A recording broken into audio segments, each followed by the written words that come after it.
saya sebagai orang Katolik belajar dari film ini. Dia berbicara tentang pesta babi, tapi ternyata banyak sekali simbol-simbol tentang kekristenan. Di sana tentang salib. Tadi itu berapa ratusan salib yang sudah didirikan oleh masyarakat adat Papua itu sendiri bagian selatan.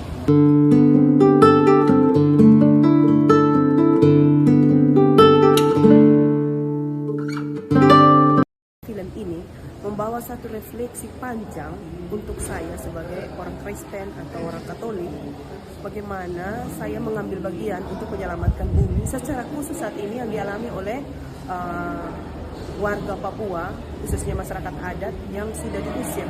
Ini bukan soal kehilangan lahannya, tanahnya atau alam yang ada, tetapi juga kehilangan terkait habitat, adat istiadat. Dan kalau saya bilang ini semacam genosida, karena akan memindahkan atau memindahkan masyarakat yang sudah duduk di tanah itu dan harus bergeser ke wilayah yang asing, yang otomatis budaya mereka di tempat itu akan hilang.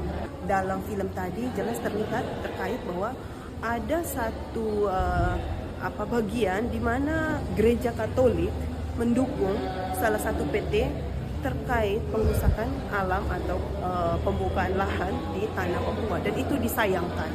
Tapi di segi lain saya juga melihat di sana bahwa iman itu kita tidak bergantung kepada siapa yang memimpin saya saat ini, tapi kedewasaan iman itu ada pada diri masing-masing. Yang saya belajar banyak dari masyarakat Papua, masyarakat sendiri yang memikul salib, artinya mereka sendiri yang memohon kepada Tuhannya sebagai umat beriman untuk menyelamatkan situasi ini ketika mereka tidak lagi menemukan keselamatan atau penyelamat dari sesama manusia.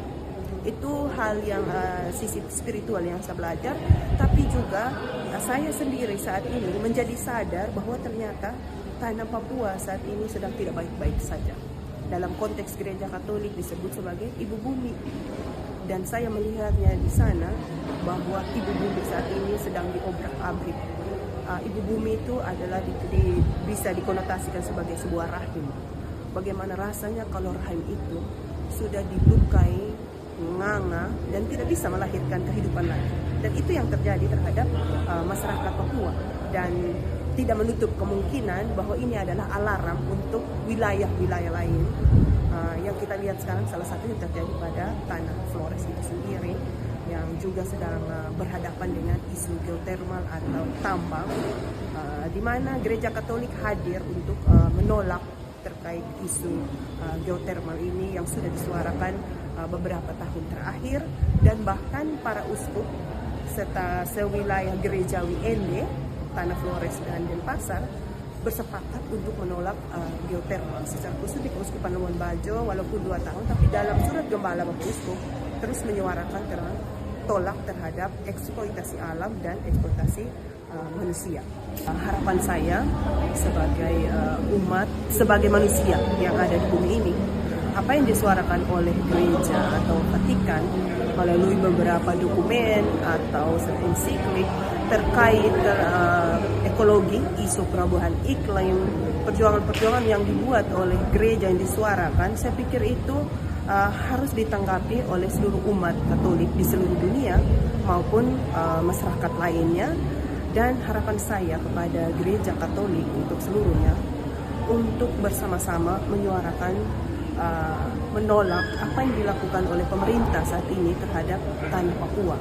Dan saya pikir lembaga-lembaga dalam gereja Katolik seperti GPIC harus lebih banyak bersuara.